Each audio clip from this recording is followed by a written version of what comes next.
Good morning. We'll call this meeting of the Bucks County Commissioners, March 6, 2024, to order.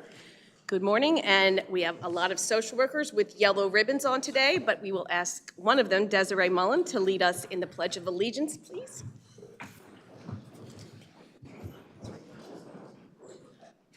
pledge allegiance to the flag of the United States of America and to the republic for which it stands, one nation, under God, indivisible, with liberty and justice for all.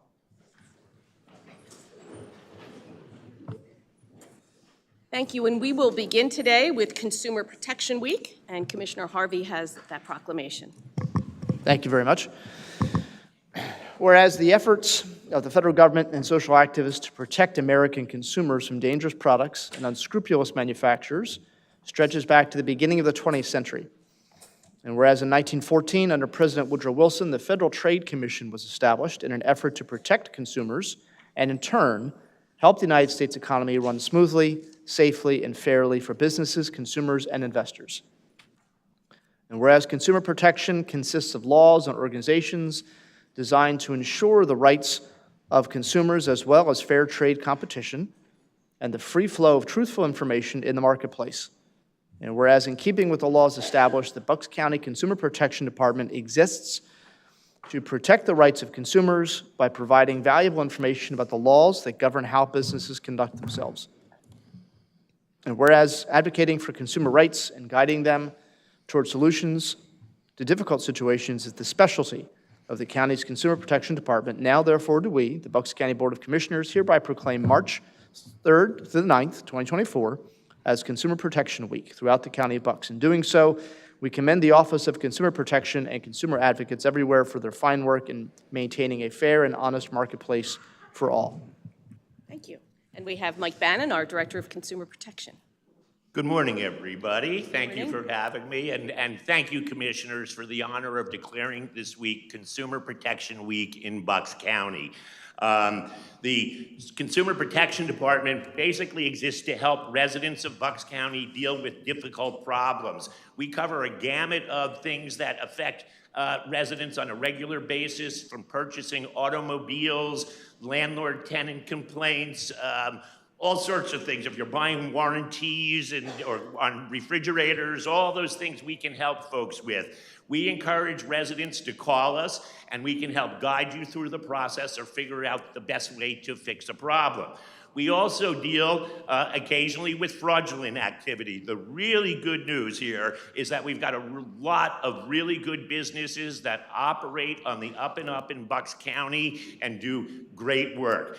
Unfortunately, sometimes some bad operators kind of get in between and take advantage of residents when it comes to things like home improvement contracting or car repairs. We have great booklets and information for residents to help avoid from getting into these positions, like our landlord-tenant guides that we'd love to get to renters before they have problems so they understand the term of renting and their contract in their lease. We have brochures on purchasing cars that we can get to folks, and we also have great brochures on tips in avoiding scams and cons and those telephone calls that come in and those scam text messages. So I'm pleased to accept the Consumer Protection Week. It's an honor.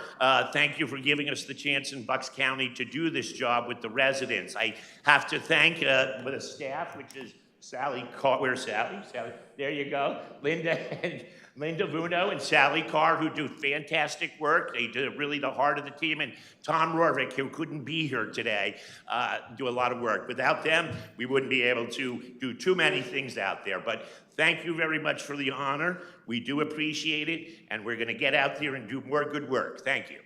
Thank you. Thank you very much.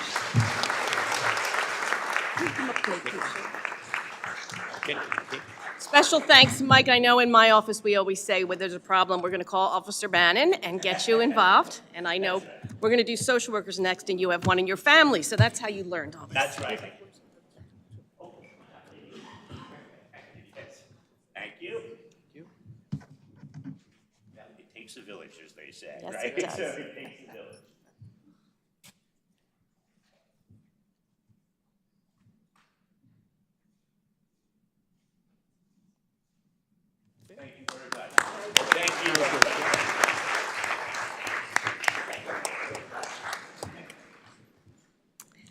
So next, we will celebrate March, which is Social Worker Month, and I am pleased as a social worker to read the proclamation to all of you. And whereas the primary mission of social work is to enhance human well-being and help meet the basic and complex needs of all people. And whereas the social work profession for more than a century has worked to improve this society, with social workers playing a role in establishing a minimum wage, Social Security and Medicare, and working to ensure equal rights for women, African Americans, and people who are LGBTQ. And whereas social workers are in all facets of our society, including schools, hospitals, community organizations, the military, mental health centers, social service agencies, corporations, and local, state, and federal government. And whereas social workers are on the front lines in helping this nation solve pressing social problems, including an increased demand for mental health services, an opioid addiction crisis, and economic inequality. And whereas the 2024 Social Work Month theme, Empowering Social Workers, embodies the need for society to support social workers so they can continue to do life-affirming work and help address societal needs. So now, therefore, do we, the Bucks County Board of Commissioners, hereby proclaim March 2024 as Social Work Month throughout the County of Bucks. And in so doing, we salute social workers for their commitment and dedication to individuals, families, and communities everywhere. And we are delighted to have our Director of Human Services, also a social worker, Rachel Neff, to speak to us. Good morning, and thank you, Commissioners, for having us here to recognize National Social Work Month. And I just want to take a moment and say this is a really good room to be in this morning because I am joined by so many of our colleagues in this division, and I'm grateful to work alongside them every day. In a couple minutes, you're going to be hearing from some of them. We have Desiree Mullen from Children and Youth, Stacey Ann Wisdom from AAA, and Kaylee Rosenthal from our Behavioral Health and Developmental Programs Department. So, Commissioner Marseglia, as you just said, I'm the Director of Human Services here at the county, and I am a licensed social worker, and I have dedicated my entire professional career to this profession. I am really proud to be a part of it, and you read in the proclamation that social workers strive to enhance human well-being and help meet the basic needs of all people, especially people who are vulnerable. So we stand up for our communities, we advocate, we empower individuals to make change in their lives, and we value and respect all people.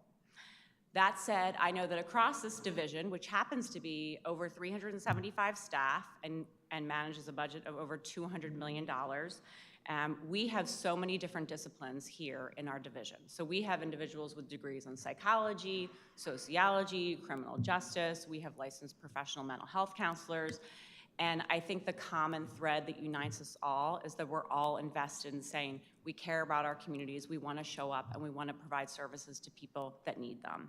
So I'm incredibly thankful to work for this team. I also want to take a moment to share how I think social workers can make really strong leaders.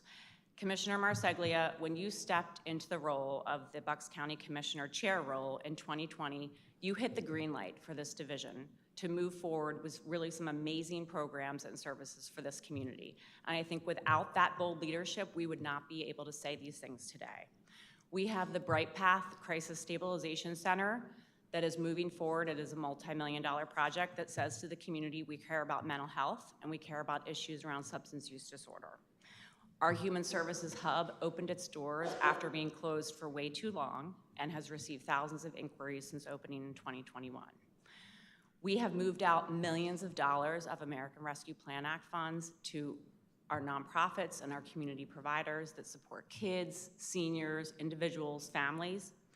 And we have launched our Human Services Co-Responder program that today is embedded in 24 police departments across this county, which says that social workers can also have a role in partnering with our law enforcement providers. There are too many more initiatives to name, but again, I think that this is incredibly important that your background as a social worker and you being in a leadership role has helped move these issues forward. Commissioner Harvey, when you stepped into that role as chair, you continued to support the priorities in the division, and we recognize that and appreciate it. I think in Bucks County, one of the things that we know is that our community, like so many other communities across Pennsylvania, struggle with substance use disorder. And Commissioner DiGirolamo, at every turn, you are backing up our Bucks County Drug and Alcohol Commission. You're standing up for the work that they do. And finally, Margie McKevitt, we are blessed to have you leading as our Chief Operating Officer in this county. I cannot thank you for all of the support that you provide us throughout the year. So we're greatly appreciative for you. I just want to read a quote about a social worker who inspires me, Brene Brown. She says, "Leadership is a choice, and it's not about being in charge. It's about taking care of those in our charge. Leadership is not about being the boss. It's about creating safety for everyone to show up, do their best work, and develop their full potential. And it matters for the staff here and for our community providers to show up and do their best work, because that means Bucks County residents, kids, older adults, individuals, they get the services they need." So there is a team here, and I just mentioned some major initiatives that have moved forward, but there is a leadership team here who I work alongside on a regular basis, and I am incredibly thankful. They are smart, talented, competent, decades of experience, and I am going to ask some of them to stand because I think we need to recognize them. So the first one is Kathy Bennett from our Area Agency on Aging, the director. We have Diane Rosati from our, who's the executive director from our Drug and Alcohol Commission. We have Yvonne Kowalski, who leads our Human Services Co-Responder Program and our hub. We have Matt Allen, who was our Director of Veterans Affairs. And in the room today, I'm not sure if we have Cindy Griesiak, who leads our Managed Care organization. Not with us today, because they are at statewide conferences for children and youth and behavioral health. Donna Duffy-Bell is a tremendous leader, and Rob Yoakum, who is our new director at Children and Youth, do amazing work. So these folks are incredible, and I'd just like to give them a round of applause.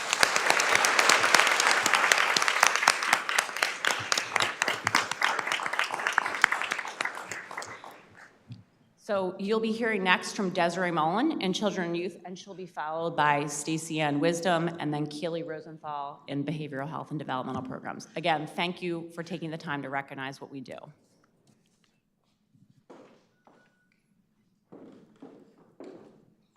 Thank you so much for having me today to recognize the social workers at Bucks County Children and Youth.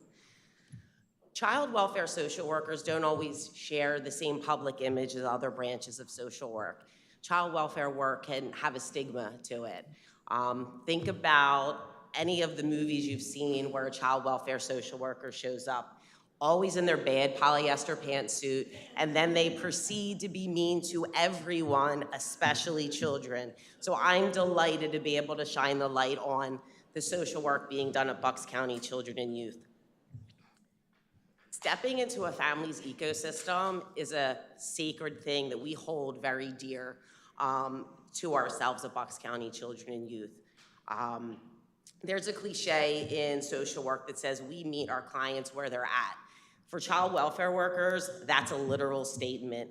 We cross the thresholds of families' homes, and no matter how humble those homes are, that's the place that they've carved out for themselves in this world. And sometimes we don't get to cross over thresholds. We knock on car doors, we open the flaps of tents. Our work is not glamorous. We face poverty and addiction head on, and that's not a pretty picture that I can paint for you. I had a professor in grad school that said, the most basic thing a social worker can do is hold someone's pain for a little while. And I agree with that statement. But for a child welfare social worker, that also, they do that while in any given day, they're a therapist, a taxi driver, a mediator, a witness at court, a home reorganizer, an investigator, a toxicology report interpreter, a grocery delivery person, and that can all happen within the span of a few hours. I couldn't be prouder to be part of this ragtag family of social workers at Children and Youth. My hope is that at least today you understand a little bit better of what the juggling act child welfare is, and you celebrate the men and women who day in and day out, 24 hours a day, 7 days a week, diligently protect the most vulnerable children and families in our community. Thank you again for this time. Appreciate it. Thank you.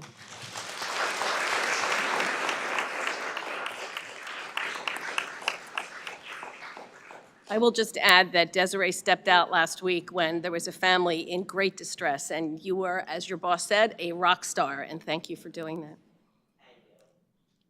Good morning. To everyone here, commissioners, dignitaries, officers in their respective places. My name is Stacy Ann Wisdom, and at 13 years old, my wildness and naivety and freedom was halted when my great-grandmother at the age of 86 years old was faced with a decline in health.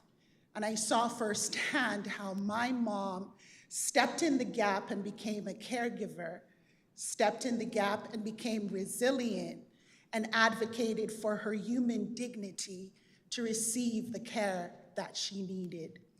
She was my vehicle that propelled me into social work practice. And so as I moved in my scholastic journey, I attained a master's degree at Kutztown University. And I searched long and hard because I wanted to find a group, an organization that would be able to help me grow as a social worker and empower older adults. And I found that in aging. Bucks County Area Agency on Aging is a bridge. Bucks County Area Agency on Aging is a bridge that creates pathways, foster pathways, and connect older adults to resources, to support, to education, to safety. So today, I am standing on a plateau, a bridge that sometimes from the outside looks tattered, looks torn, looks empty because it needs repair. If you see all the bridges in Bucks County, which one is your favorite? Is it the shiny one? Or is it the one that is covered and only one car can pass at a time? Bucks County Area Agency on Aging Bridge, to me, is a shiny bridge, a bridge that echoes the volume that older adults can live autonomously in the community with services. Bucks County Area Agency on Aging is an interconnected bridge.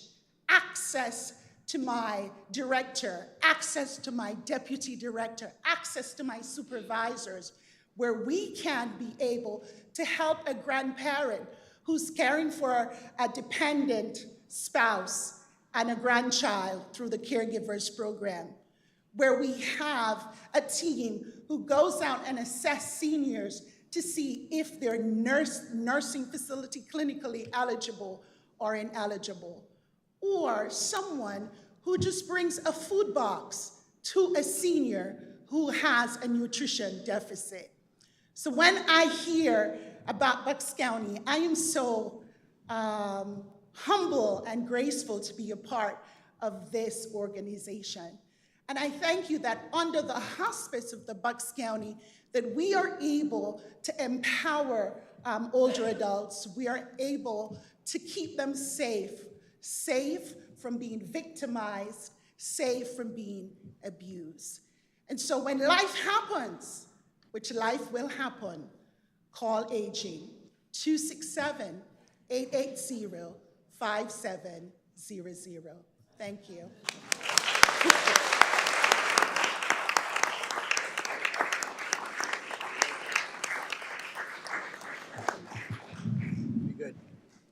Good morning.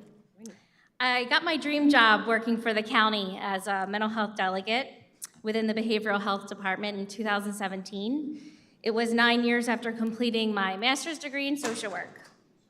I remember actually being in this very building when it was a courthouse. I was a child and a victim of a crime.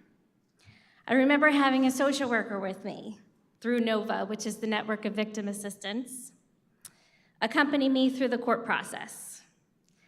I think this is when I first understood the true value of what social workers do and all that they can encompass. And so began my process of wanting to give back in a way, where I personally found value, which is in the human connection. Wow. I can actually get paid for doing what I love the most, which is helping others. I think, however, that the term helping others or helping people is rather an oversimplification of what social workers encompass. The easiest way of explaining my job to others is simply being able to listen to somebody's story, bring empathy, and hold that empathy in the relationship you develop with them, and try to guide the individual towards the unmet needs and resources that may be available within their scope of need. My job for the county has taken many passions and has driven forward my compassion of connecting with others. On any given day, I may be called upon to provide debriefing services to an affected neighborhood or school after a traumatic incident. Working with the special response team as a mental health negotiator, engaging in community suicide prevention efforts, monitoring our 24/7 crisis services, or simply speaking with a mother over the phone regarding her child who has experienced a mental health crisis for the very first time and holding space with her. I absolutely feel honored to work as a social worker. In particular, working for Bucks County has been a true full circle moment in my life as I stand here today, in the very building where I read my victim impact statement. And under the exceptional leadership demonstrated by our county commissioners and the entire administration of the Human Services Department, I'm able to serve my community and feel supported to take creative approaches to help address the unmet needs within the vulnerable populations that we serve here in Bucks County. Thank you.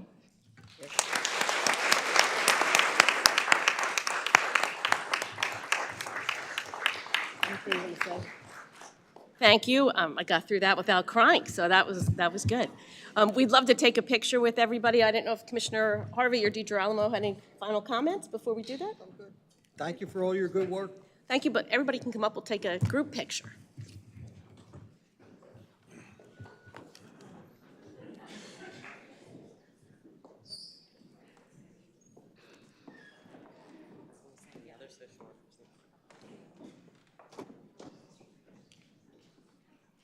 Social workers, so they're like.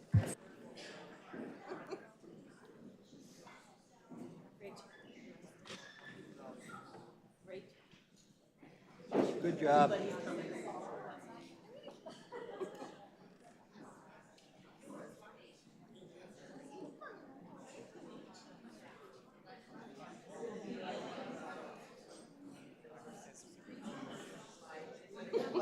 Now we can.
I just want to give him room to get up here. That's good.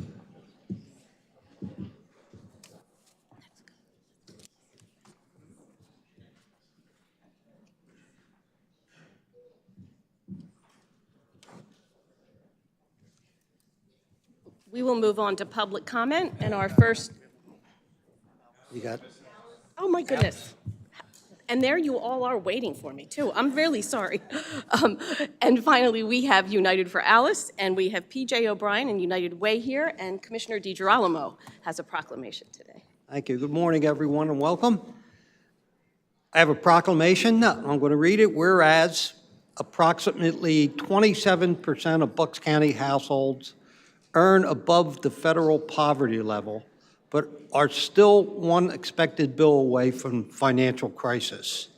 The United Way describes such circumstances with the acronym ALICE, which stands for Asset Limited, Income Constrained, Employed. And the rising cost of living leaves no room for emergency expenses in the budget of ALICE households, which earn too much to qualify for public assistance and many other programs. Our ALICE population often hold key jobs that are important to the well-being of our country, such as child care providers, frontline health staff, human service workers, and those who keep our grocery stores and restaurants open. United Way of Bucks County is committed to uplifting ALICE through community programs and advocacy to ensure that working families can access all the help that they need. Now, therefore, do we, the Bucks County Board of Commissioners, hereby proclaim March 2024 as ALICE Awareness Month throughout the County of Bucks.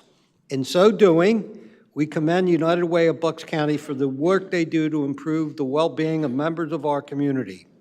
We hope this recognition encourages community engagement, offers support to community initiatives, and inspires collaborative efforts to address the needs of ALICE family. Thank you. Thank you, and I know there's many of you here, so we're probably going to need to help me with some names. Although, Nikki, I didn't know you were speaking first, so this is Nikki Farrier, if you'd like to begin. Thank you, Commissioner. Thank you for that. Good morning, everyone. My name is Nikki Farrier, and I have the honor and privilege of serving as the social worker at United Way of Bucks County and the director of ALICE programs.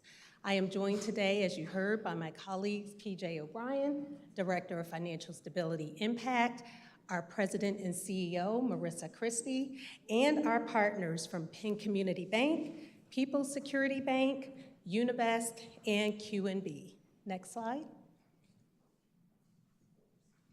So as Commissioner DiGirolamo just stated, ALICE is an acronym that stands for Asset Limited, Income Constrained, Employed. Over 36 million American working families are classified as ALICE. They are employed, though their incomes struggle to keep up with the rising cost of goods and services in our country. And though they are employed, as stated, they earn above the federal poverty income guideline, which deems them unqualified to access many anti-poverty agency programs that are desperately needed. They earn above. They can't access help, but they need our help.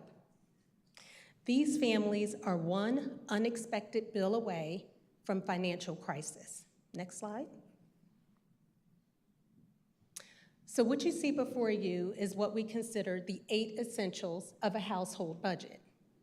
You see housing, childcare cost, transportation, food, healthcare, miscellaneous, and we live in America, taxes. These are the things that we cannot avoid if we work in this country. Yet ALICE families struggle with these budget choices every day. They have to make impossible decisions and risky trade-offs to adhere to this budget. Choices like, do I buy groceries or do I pay for that unexpected car repair that just happened? Do I pay my rent, or do I pay my child care provider? Very difficult choices, and they make them every day. Next slide. So who is ALICE? Commissioner DiGirolamo gave you an example, but this list is certainly not exhaustive, but it gives you a good sense of who we're talking about.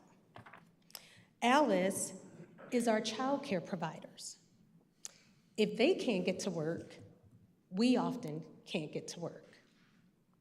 Alice is our office clerks. They are the ones that keep our calendars and keep our offices organized, keep us all where we need to be.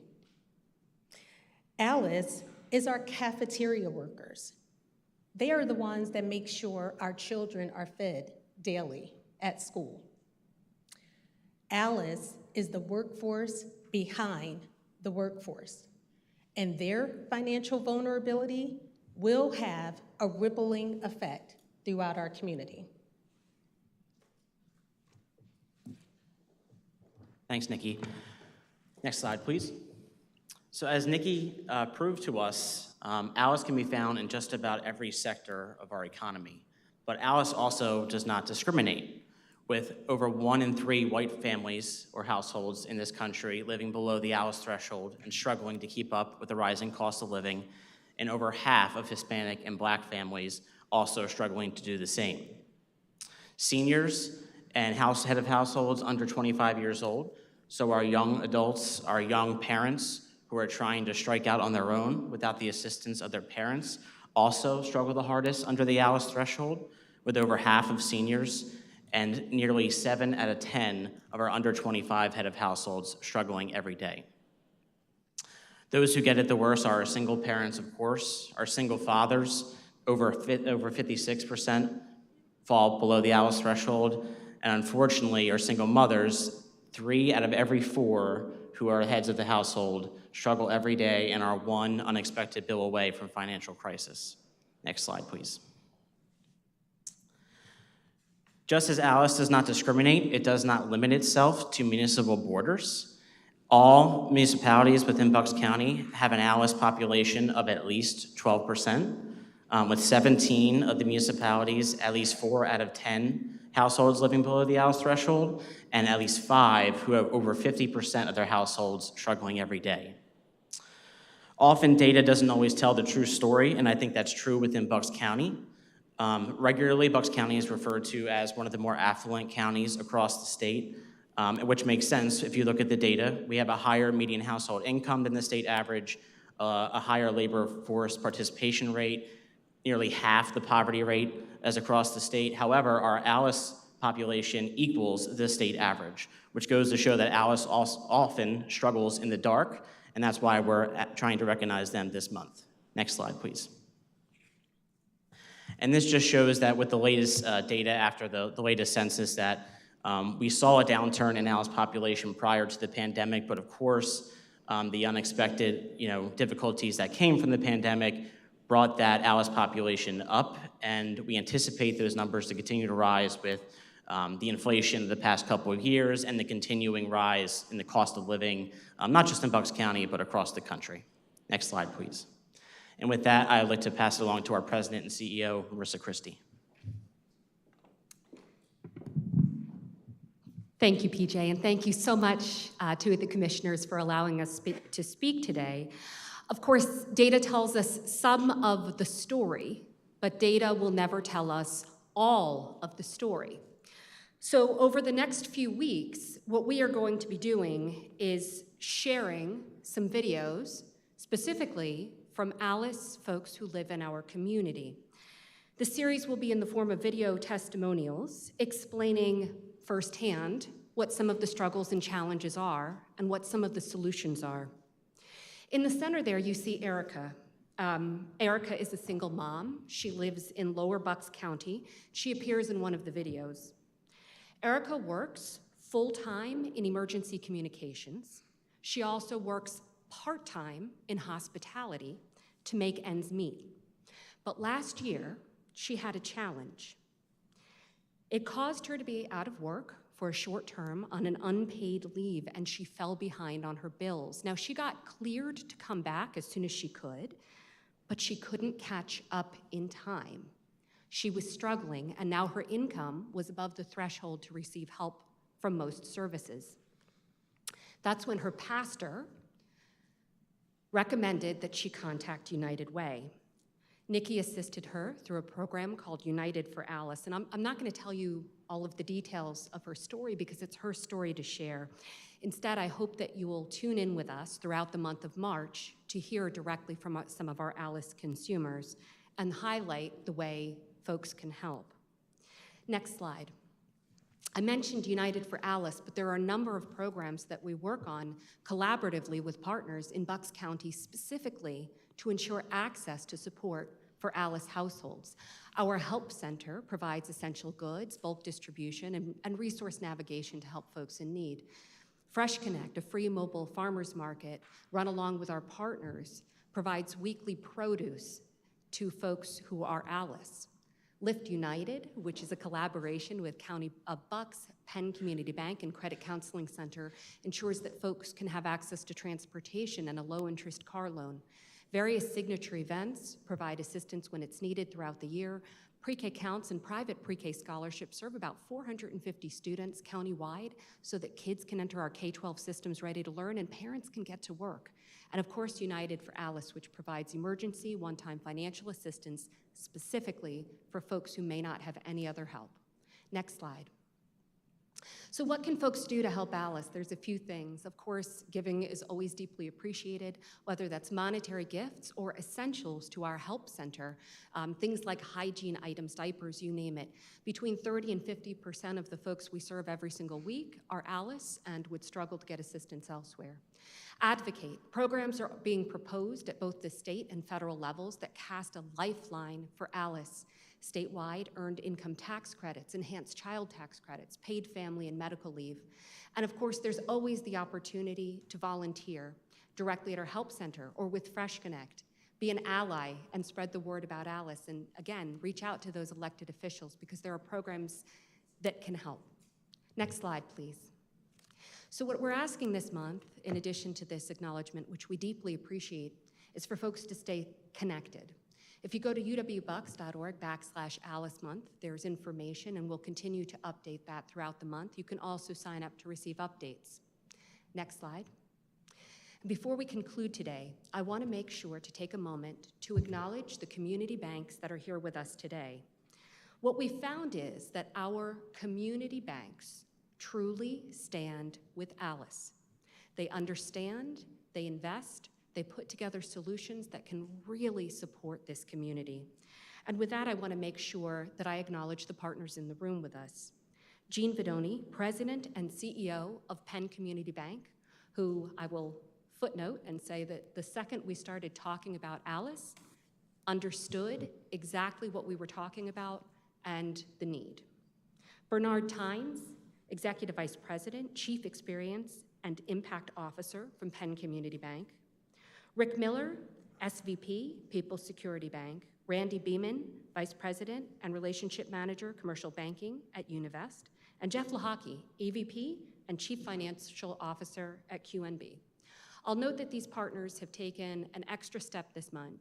Each of their organizations has committed extra support in this month to support our Alice consumers in Bucks County.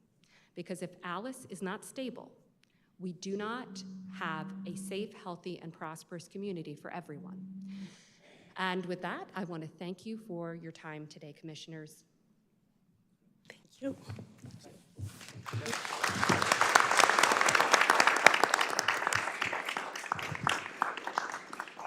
Come on up. Sorry about my little lip there. Congratulations.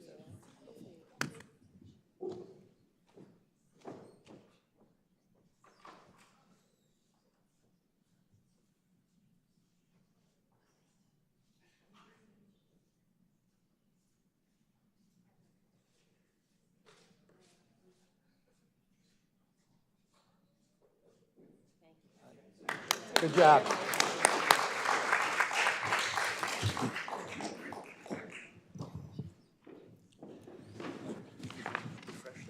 Yeah, I have a couple times.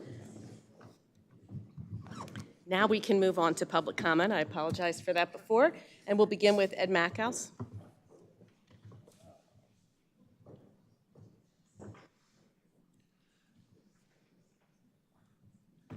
Thank you. I'm Ed Mackhouse, former teacher, scientist, engineer. I'd like to commend you for the presentations here about how well you're doing with social work and to try and help people. I'd like you to explain, there's a lot of expenditures here. You can maybe go and explain how many people are helped by each of these expenditures, at least approximately how many homeless and stuff. I got reports from the last couple of weeks that there were busloads of illegal immigrants coming in here. I know in New York, they spent $1 billion for illegal immigrants, and we don't need more illegal immigrants coming in here and trying to jump on trucks and stuff. As a scientist, I'd like to compliment you on, like, Gene DiGirolamo. Last meeting, he spoke about not legalizing pot. Drugs are not the answer to everything. And Commissioner Harvey, he spoke about the prosecution for the movie 2,000 Mules. The First Amendment says we have the right to speak, free speak, even if we're wrong. We can't make everyone right. So they're prosecuting people in the movie 2,000 Mules. 2,000 Mules, there's 1,000 mules in there that drop illegal ballots in Philadelphia and Montgomery County. Montgomery County now secures their ballots, their drop boxes like Bucks County. But Philadelphia, in the last election, I checked there, they had these drop boxes out on the street where mules can still drop box 24 hours a day. No one's supervising the box in the middle of the whole thing. So if the 2,000 Mules movie, they took pictures and people can complain it wasn't perfect, but the thing is not to prosecute and persecute people who won honest elections. The thing is to make the elections more secure so people have faith in it. And also, what's happened in the last 3 years, previously the President Trump made us energy independent. So we were bringing in money to the country. America was getting wealthier. Now we're getting poorer. We have $30 trillion in debt, and we're spending $1 trillion of debt, $1 trillion on just interest on money we're borrowing. A great country makes money, produces wealth, and so we can distribute the wealth to the people. We are getting poorer and poorer. The prices of gasoline doubled. People had to spend $1,000 more on interest buying houses. So business is going down because of the inflation policies of the last 3 years of helping everyone but Americans. Thank you. Renee Fagan.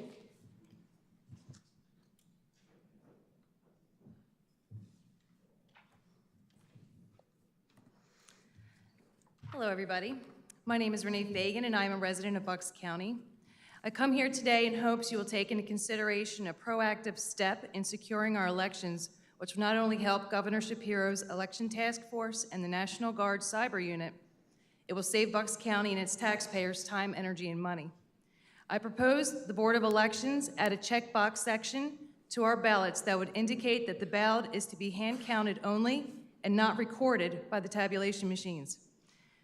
Just as the Pennsylvania Supreme Court concluded that voters have the right to choose the method of casting a vote, we have the same right to choose the method of recording a vote. When COVID hit during 2020, voters could choose to cast their vote by mail. The voters were doing their part to mitigate a threat of the COVID virus. 2024 is proving to present the same threat, although a different type of virus. DHS, CISA, FBI, and our sheriffs have been warned of elevated threats of terrorism to our communities. The threat of attacks aimed at our local elections is so serious that Governor Shapiro has taken preemptive measures to attempt to keep our elections safe. Unfortunately, just as PA and Bucks County were recently the victims of cyber attacks, so have the very entities that have been recruited to protect our elections. Mail-ins were used as a method to keep voters safe from a viral threat. The same justification applies to voters who choose to have their vote hand-counted to keep their vote safe from a cyber threat. Hand counting of paper ballots is already a legal method of recording per section 1222 of Act 77. The judge of elections is to open all ballot boxes and count them one by one and a record is to be made of the total. Then the judge shall read aloud the names of the candidates marked, and the majority inspector and clerks shall carefully enter each vote as read and keep account of the same in ink in triplicate tally papers. As you can see, the method of recording a paper ballot is already applied law and required by Act 77. Adding a checkbox to a ballot to indicate a hand count challenges no laws that govern our elections, and all election laws remain uniform. The PA Supreme Court concluded all voters were entitled to the same method of casting a vote as absentee in our military. The same justification must be applied to mail-ins, absentee, and military voters who want their ballot recorded as Act 77 affords in-person voters. It would be derelict of your duty if you do not prepare for forewarned threats to our election system, as well as measures to eliminate the issues that stem from previous elections that resulted in anger and division in our community, a distrust of the election system, and costly litigation. Adding a line on a ballot box that reads, "Ballot to be recorded by hand count with a checkbox" is the most effective and impactful measure you can take to secure our upcoming elections and bring our community together.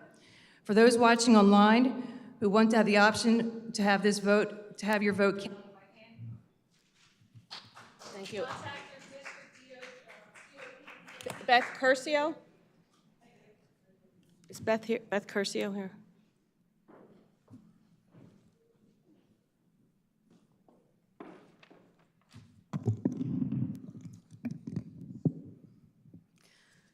Beth Curcio, Warminster, Pennsylvania. You say the Pledge of Allegiance every meeting, yet you are part of the biggest Marxist game plan to destroy the Republic, Vision 2040. We all know you are all selected, not elected. We know the poll pads and the machines are connected to the internet. We know the Democrats and the Republican establishment are all selected. If that weren't true, everyone would want paper ballots. But the Uniparty couldn't get selected that way. The money that you could be saved for the taxpayers would be amazing. Maybe you could fix our deteriorating roads. As Americans, we see our country deteriorating. Our schools turn out children that are taught garbage. Some are so full of stress and anxiety they identify as animals and whatever triggers them. Our crime rates are soaring. We all see how you gaslight good citizens who are trying to warn the public because total tyranny is around the corner. You refuse the people you are supposed to represent any town halls. You are cowards. Citizens, start looking around your county. More and more surveillance cameras. New ones just installed a few months ago on Street and Eastern Road. Are the citizens asked if this is where they want their tax dollars spent? When the illegal lockdowns took place, who gave permission to put up all these 5G towers up that are throwing off poisonous radiation to the good people of Bucks County, especially our children? Last week, you did a hit job on 2,000 Mules. That was made up by the propaganda news, which is the method the far left uses. Nancy Pelosi was recorded telling her people, you make up a lie and you keep telling that lie over and over again, and then the media will run with it. Commissioners, you have committed crimes against humanity. You threatened all your employees to take a bioweapon injection without informed consent. Did you tell them what was in it? Do you realize it's been a year since Anthony Fauci confessed the COVID vaccine could never have worked and he is still being ignored? Millions of people have lost their lives, health, babies have died in utero, turbo cancer, infertility, the young athletes dropping dead, and this is supposed to be normal? People are dying younger and younger. Mr. Harvey, when you gaslight me today, please don't use disinformation, and especially conspiracy theory. They are made up by the CIA. I prefer tinfoil hat. You prove what cowards you really are. May God have mercy on all your souls. Beth Roth.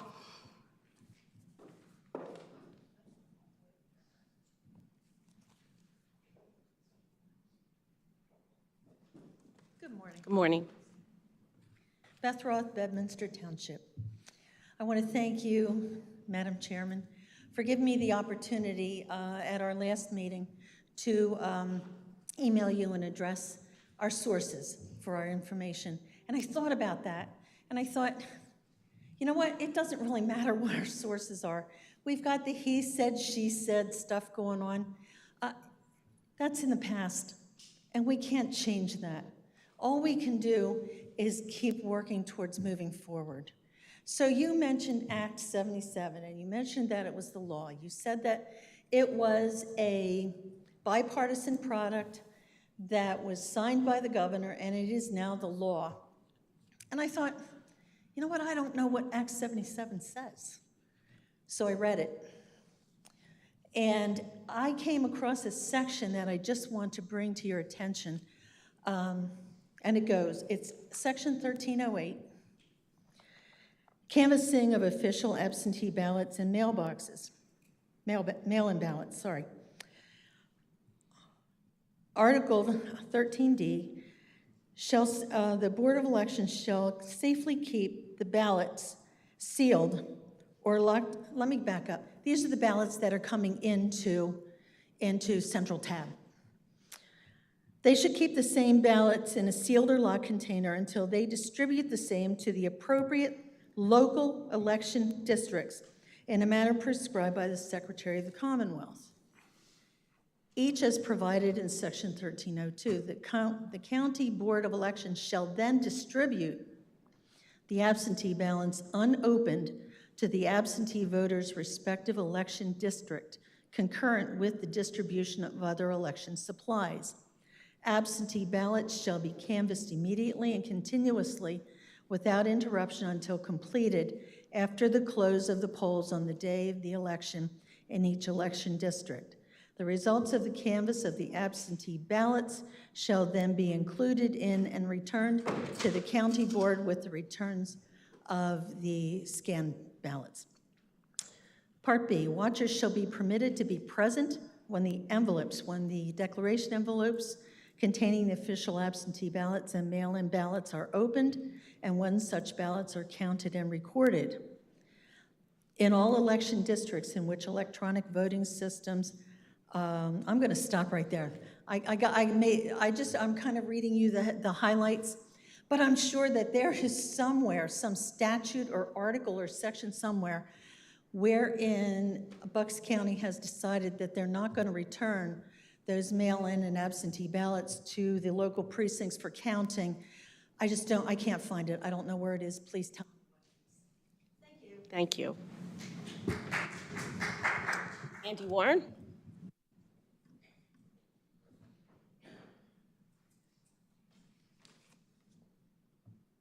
Morning, Commissioners. Morning. Three points. First, on the agenda, 5C and D. 5C is a contract with Haven Adoption Family Services, Ambler, Pennsylvania, $210,000. And it explains approved contract to provide foster care kinship services to children. It goes from February 1st, 2024 to June 30th, 2025. Included in that span, obviously, would be February and March of 2024.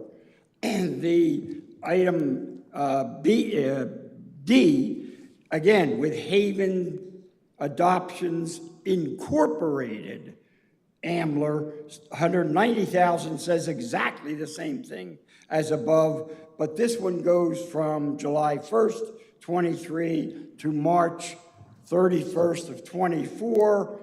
Included in that span is February and March of 24 for the second time to provide what appears to be the same service.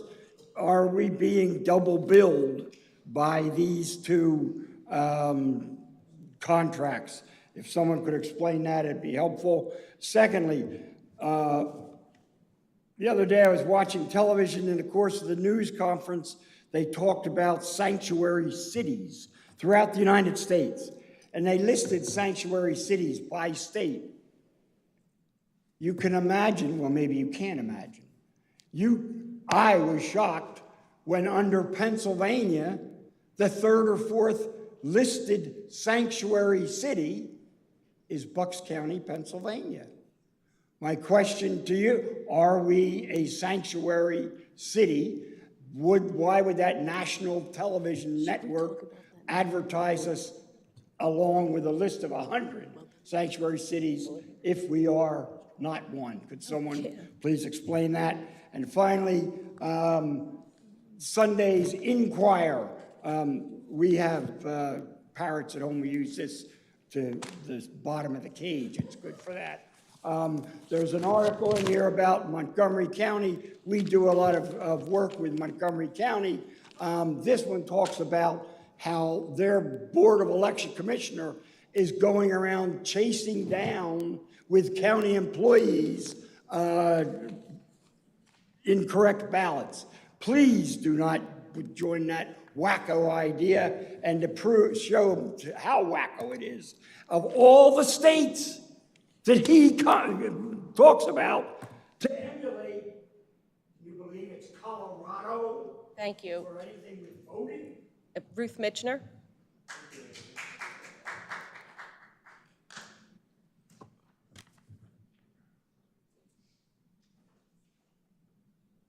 Good morning. In keeping with the whole theme of social work, I have questions about 10A and 16A. I also have questions about 4A, and I'm going to start with that. That's not about social work, but it comes first in the agenda items. So 4A is to approve a contract for election night reporting. We had people express some concerns about elections. Is there a place where we can find that contract to read it? And then going back to the others that I mentioned, 10A, Bristol Borough, to approve the contract extension and install ADA compliant ramps. I've got personal experience with depending on those ramps.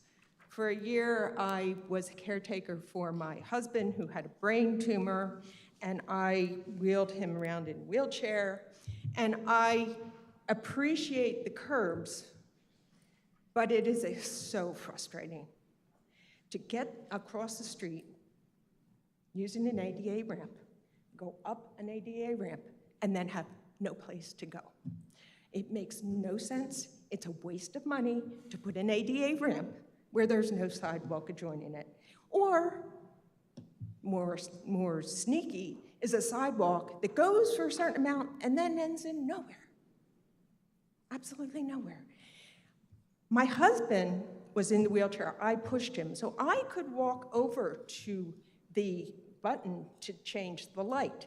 If he had been in a motorized wheelchair or able to operate a wheelchair by himself, there's no way in so many of these locations, and I believe the one there at Bristol and Dion Square is one of these that's in violation. You're in a wheelchair, you just came up the ramp, you cross the street, come up the ramp, and the light button is way over there on the grass. How do you get to it? You don't. Why did we do this? Okay. Same kind of concern with 16A, the Delaware Valley Regional Planning Commission. Now, I know there's talk about changing things in Washington Crossing with the bridge, and I'm hoping that whatever the final outcome is, I don't know if this planning commission has anything to do, but whatever they do, they make it so that from either side of the bridge, a person can get from their house, say, and ADA get up onto the bridge, whatever they do with it. Thank you. Thank you. Vanessa Fiore?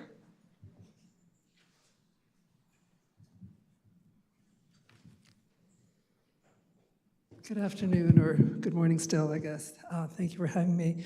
Just for the record, I do strongly support paper ballots going back to the precincts to be hand-counted by the election officers in the precincts. I think that makes it a lot safer. I know most precincts, my husband was a judge of elections, and we would gladly do that. But I am actually here to question Bucks County's status as a sanctuary city. Every summer, I walk my dog at Tyler State Park at the boathouse where the dam is within Chamonix Creek. And there are no swimming signs all over the place. Danger, no swimming. The water is packed, absolutely packed with Spanish-speaking people. Now, before you call me a racist, I'm an immigrant from South America, and my family went through the process of a legal immigration, so I know what that looks like. And it is a safeguard for our country to make sure that the people who come in are going to be good contributing citizens. I do understand that back in shortly after 9/11, Public Safety Commissioner in Bensalem, Mr. Fred Haran, had established a special relationship with Department of Homeland Security to check to see if people who were stopped for even small violations were in the country legally. A police officer would just quickly check the immigration status of the person who had done the violation, and then if indeed he was an illegal, then the police officer would just hand over that record to DHS and let them handle it. This is not an additional expense to our police forces. It's just an additional check that they have to check. And I don't think it costs any more money. It seemed to have worked at the time. It made Bucks County safe. I'm reading more and more articles of Spanish names, people fresh off the boat, literally, robbing stores, performing cockfights in Upper Bucks County.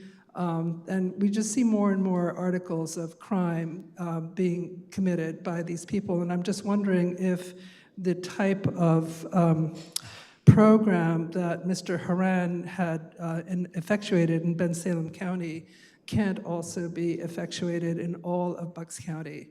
It's not an additional expense, and it worked. And I think we should consider putting it back in place so that we are a law-abiding county and not a sanctuary for illegals.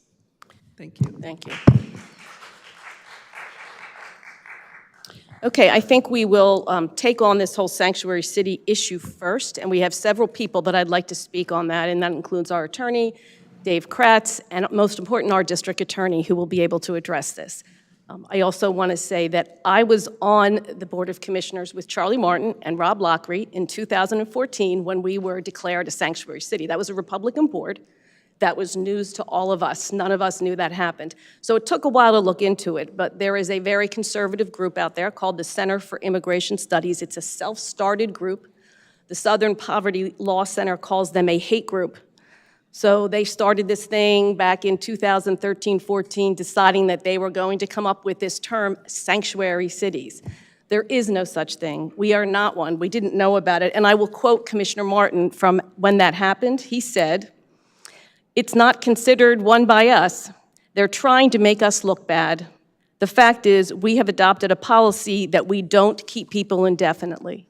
We will explain that in a minute. What Commissioner Martin was talking to is that we, by law, and Mr. Haran also by law, was no longer allowed to keep that rule that you are talking about. There was a case in Lehigh County that came down and said you cannot just hold somebody who did not commit a crime and who is not in trouble with the ICE. You can't do it anymore. So we all had to stop. So we can't do that. Start from this, scratch, and I think the best thing would be for our Congress to get together and put something in place. I am going to now share this around, and I don't know if the district attorney wants to go first because you have to protect us from crime, and there seems to be some fear in the county. So go ahead.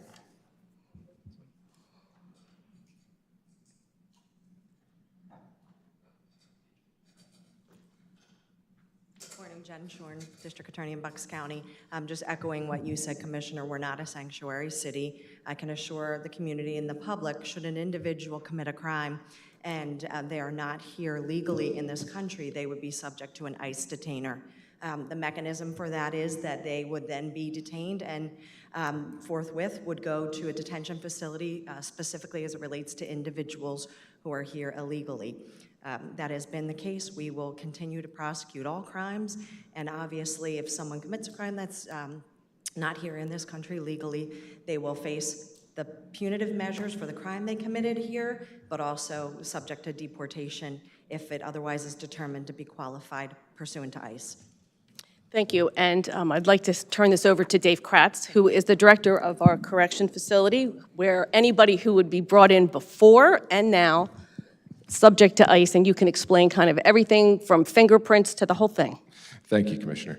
So a lot of the salient points were touched on. Prior to the lawsuit with Lehigh County, Galarza versus Slazak, we, and Sheriff Herron too, was in charge of Ben Salem at the time, we were able to handle things with the detainer from Immigration Homeland Security. We were able to hold folks on those things. They were able to make arrests on detainers. This could take 20 minutes to explain, but the long and short of it is Lehigh County got sued. The police department that made the arrest paid out $20-some thousand. The county correctional facility stayed in the lawsuit. At the Third Circuit's hearings, Homeland Security refused to acknowledge that their detainers were actually detainers. They said that they were requests. So they were requesting that the county, in this case it was Lehigh and every other county in the country, hold them. So there was no full force and binding to hold a person on these detainers, quote unquote detainers, request to detain. There was no judge's signature on these. These were all done by field officers, and Lehigh County lost close to 6 figures on that. So that changed the landscape for jails. If we were to hold people on these things, we would certainly be subject to multiple lawsuits and financial penalties. So the shortcoming, two sides to this, wherever you line up on, Homeland Security basically said these are not detainers, these are requests. Now, as our district attorney said, we're prosecuting the criminal act that brings them to jail. The Department of Corrections fully cooperates with Homeland Security and ICE. We provide access to people that they want to interview. We provide fingerprint cards. We provide social data that we gather, and we communicate directly with ICE. We have a very good partnership with them. They come into the facility regularly, interview folks, and at times we do get a actually warrant to detain and deport that's signed by a federal magistrate, and those are honored. That's something that is held up in the courts, so we're able to honor them. We do let Homeland Security know when there's a planned release if they have an interest in someone. So if they choose to come out and make an arrest, that's up to them. Your fingerprinting that's done when people come into our facility, everybody gets fingerprinted for identification purposes. Homeland Security has the ability to monitor fingerprints from pretty much every place in the country. If they're looking at somebody as a person of interest, they'll know that person's been incarcerated or arrested, depending on where the fingerprints were done. And again, we fully cooperate with Homeland Security in that sense. So that's kind of the 50-cent version on that. You can do a little research. There's a couple articles out there about the Lehigh County lawsuit, but that's really the crux of it. The program that was spoken about was the 287G program, where police departments can voluntarily engage in a contract with Immigration and Customs Enforcement. And I can't speak to each municipality if they choose to do that, or even if that program's still in existence. But for the most part, you're detaining these folks, and as the district attorney said, there are federal facilities that the Homeland Security folks can take these people to and house them while they go through a process. It's just not prudent to do in a county facility. We're looking out for the taxpayers of Bucks County.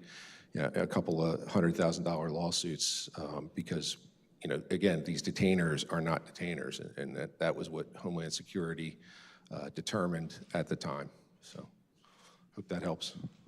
Thank you. And oops, I'm sorry. And thanks. I'd ask our solicitor to weigh in and cover anything that we've missed so far. Sure. I think I'd just like to wrap it up to say unequivocally, Bucks County is not a sanctuary county.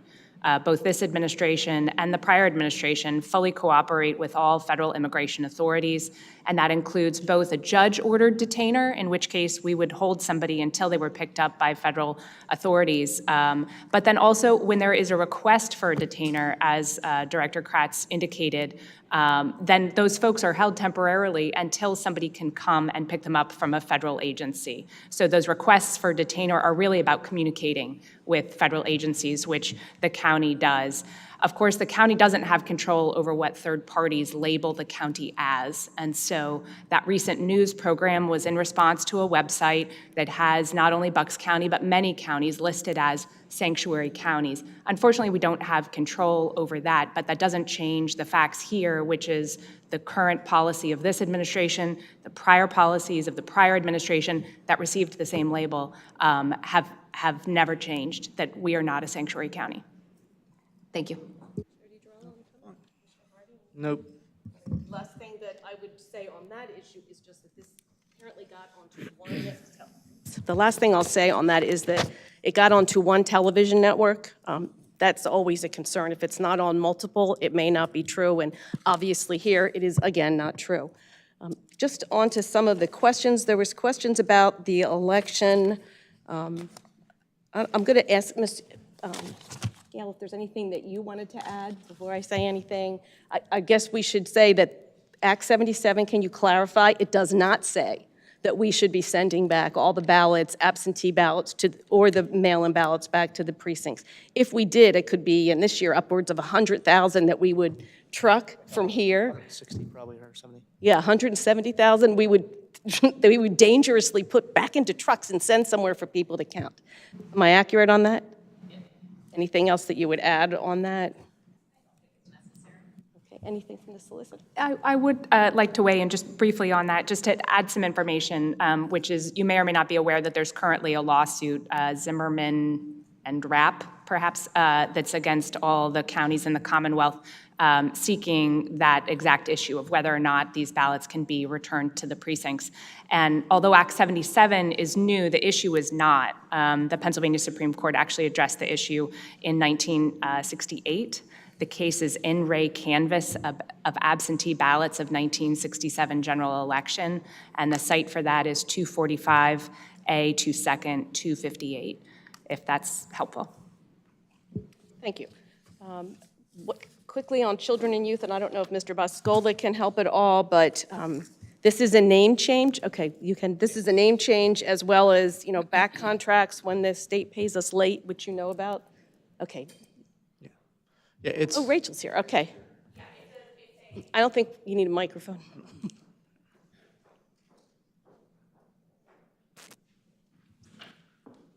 Yeah, it's pretty straightforward. Haven Adoptions is transitioning from a corporation to a 501c3 nonprofit. And while they're taking their time to transition over, we want to make sure that we leave their prior contract in place so that as they move through licensing and administrative work. So right now, you are correct. We do have two contracts. One with a corporation starting 7/1/23 with an end date of 3/31/24, and then one to the 501c3, which is a new one starting that's going through June 30th of 2025. And the provider will not be double billing for this. Thank you. Yep. I'm going to ask Commissioner Harvey to respond on anything he wants to say about DVRPC or bridges or anything, but I will add that the ADA improvements in Bristol Borough, the person who spoke mentioned a sidewalk that is not in Bristol Borough, but this was approved for Bristol Borough through CDBG funding. Anything about DVRPC? No, I'll just piggyback on that. So community development block grant money is being used by different municipalities for things like building ADA ramps. Bristol Borough is much more urbanized area, so you don't really have sidewalks nowhere. You have sidewalks that go places, and this is simply an issue of for weather reasons and other reasons. The contractors just isn't getting the project done as quickly as they were supposed to. It'll be done quickly or relatively soon, so just extending the time period for Bristol Borough to finish those improvements. With the discussion, I know the Delaware Valley Regional Joint Toll Bridge Commission is, made some news. They said they're studying the bridge at Washington Crossing. They are an independent commission. It's not connected to the Delaware Valley Regional Planning Commission. To the best of my knowledge, they may reach out to the DVRPC for advice, but essentially the Bridge Commission has control over what they want to do on that bridge. The Delaware Valley Regional Planning Commission does work with our Planning Commission on a variety of projects throughout the region. Obviously, things like trails, highway improvements, rail improvements, things of that nature. So this is part of us working with DVRPC, so that we can make sure that any projects that are moving forward meet what the county wants to see happen and also regionally wants what we want to see happen. Yeah, and 10, what was 10A? 10 is Bristol Borough. Yeah, okay. So Thank you.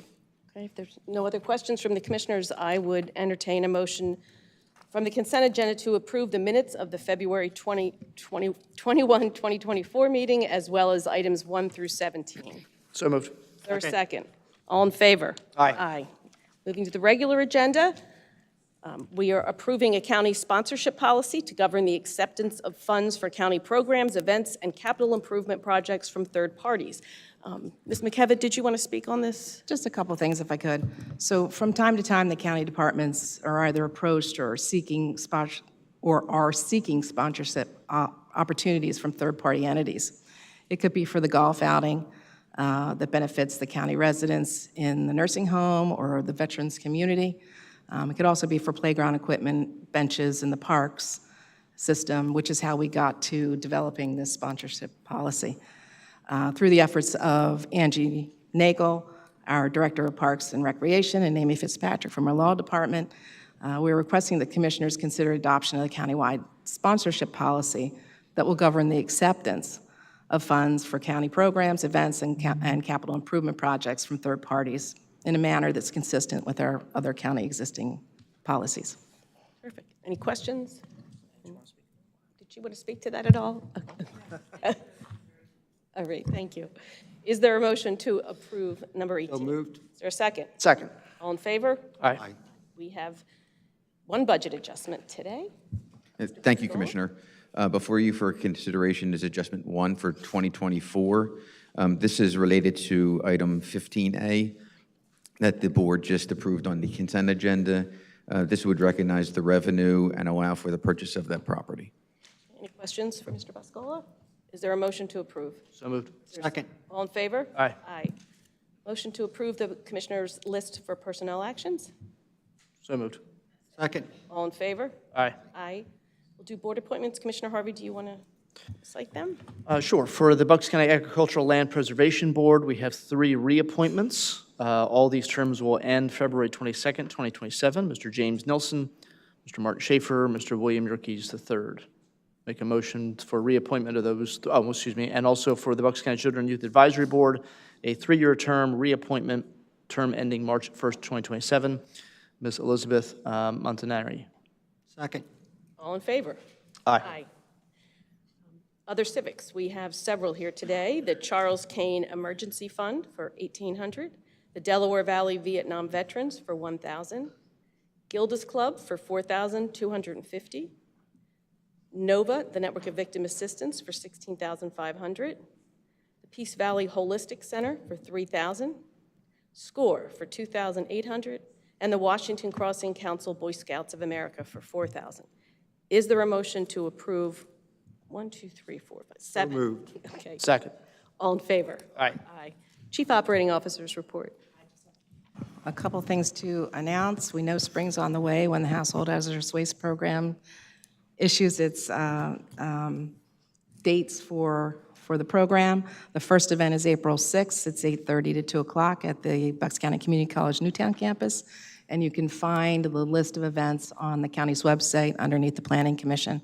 And then second, Bucks and Montgomery County are joining together to host a job fair that is going to be on March 26th from 9 to 1 at the Five Ponds Golf Course in Warminster. So two nice events coming up. Thank you. Okay, great. The solicitor's report? Just need to report the Commissioners' standing executive session held yesterday, March 5th, for the purpose of discussing personnel matters, real estate matters, pending and prospective litigation, and to receive confidential legal advice with staff and legal counsel present. Thank you. Thank you. And Commissioners' comments. Commissioner DiGirolamo? No comments for today. Commissioner Harvey? Yeah, just a few things. I want to thank everybody for the presentations earlier in our meeting. Certainly our social workers, it's an enormous chunk of what this county does. It's about half our budget is doing various social work. And I'll be hundreds of employees who dedicate a lot of time, a lot of money, or a lot of their own resources, I should say, to making sure that job gets done well. So we thank them. In terms of the Alice it occurred to me as we had the slides that were up about what kind of workers typically fit into that profile. What kind of jobs do they do and those kinds of things. How many of the jobs in those categories a couple of years ago were labeled as essential workers and sort of had to keep working and didn't, putting themselves at risk, so people who were less essential, I guess, could stay home. I know obviously this Commonwealth, we are trailing the rest of northeastern Pennsylvania in terms of our minimum wage, which is embarrassing, quite frankly. So for those people who are working and trying to put food on the table, trying to make sure they can keep their rent payments up and do everything else, take care of their children, their families, and themselves, certainly raising the minimum wage is something that is way, way overdue in this Commonwealth. Want to also acknowledge a couple things coming up. For those residents of Bucks County who are Muslim, Ramadan begins on the 10th at sundown, so wish a very blessed holiday to those, our Bucks County family who practice Islam. And obviously this is the meeting before St. Patrick's Day. And it's interesting just, how many of our relatives, and I know that our COO is Irish, not just by her married name, but by her maiden name. And I know our solicitor is Irish by her married name and maiden name. Unfortunately, my other two commissioners are not blessed with Irish heritage. But a great number of people are. It's one of the largest ethnic groups in this country are people who are Irish Americans. So many, and Irish Americans have been here for so long that many people are Irish and don't realize it because it goes so far back in their family. But the Irish who came here, like my family, especially in the big wave in the 1840s, were not wanted. They were discriminated against really into the 20th century. There were still people who were not willing to vote for an Irish president in 1960. And so, that is something that, we think about when we hear some of the verbiage and rhetoric about immigrants and how much of that applied to all of our families at one point, whether they were Italian, like my family, German, like my family, Irish, like my family. My family came here and most people looked at them as scum. Didn't want them here. Couldn't speak the language, didn't have any, wealth, didn't have any, nothing to contribute. They're taking over our country. They're poisoning the blood. I think recently that comment was made, very reminiscent of comments made 90 years ago in Germany. But here we are, a bunch of mutts up here who and descendants of immigrants who are doing our best, and obviously including our row officers, other elected officials who come from various backgrounds, and their families probably weren't wanted here either when they came here. For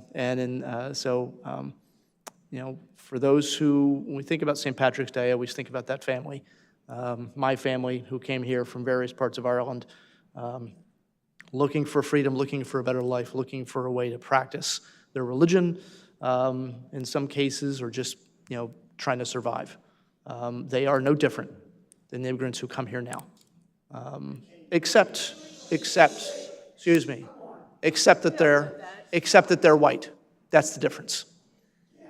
Okay, thank you. Is there a motion to adjourn?